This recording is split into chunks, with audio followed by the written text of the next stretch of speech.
and welcome back. Okay, before I start the video, I need to give you guys a quick update.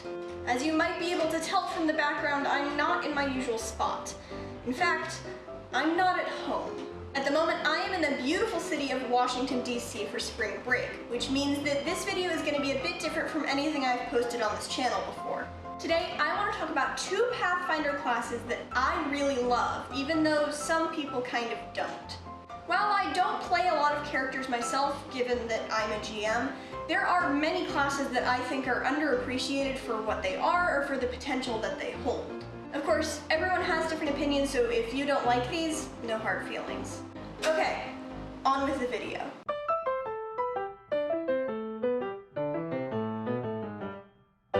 Fighters often get a bad rap for being the big dumb sword swingers who are usually boring.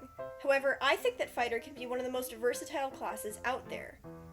A fighter is automatically proficient in both martial and simple weapons, so they can use almost any kind of weapon you want as you're starting out. At 5th level and above, they can add additional bonuses to their attack and damage with a weapon of their choosing. That's pretty cool if you ask me, but it gets better. If you get up to 20th level, a fighter automatically confirms critical hits.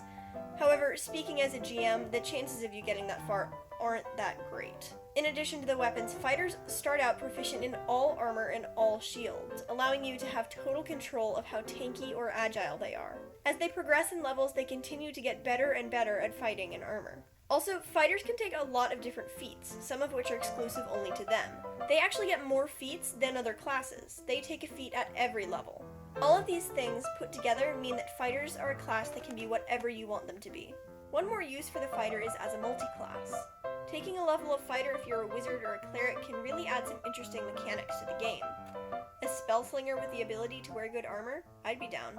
All this ties into the role-playing aspect of fighters. Because they are so versatile, they can have any backstory you could dream of. They can have any alignment that a GM will allow. While they generally are geared towards being the heavy hitters, having a fighter that focuses more on charisma could be a really interesting way to go. Having a backstory idea before building a fighter can turn into an amazing character, because the flexibility of the class allows for almost anything you want.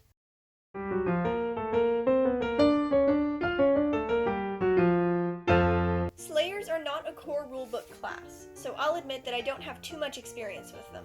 However, I think they are one of the coolest classes in the whole game.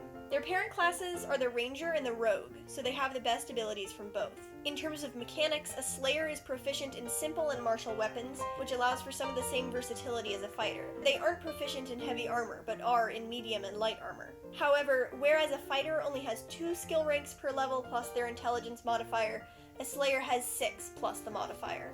The defining feature of the Slayer is that they have something called Studied Target, which allows them to get bonuses on attack, damage, bluff, knowledge, perception, and sense motive checks made against a creature they're studying. This is a really cool feature that makes a Slayer a lot of fun to play in combat. As for role-playing with a Slayer, they also have no restrictions on alignment, so there's a lot of possibilities.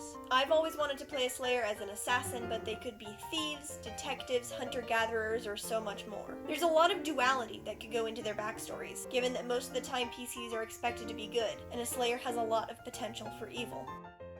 Okay everyone, that's all from me for now. Until next time, my fellow nerds, keep writing, keep reading, keep learning, and keep having fun. Bye.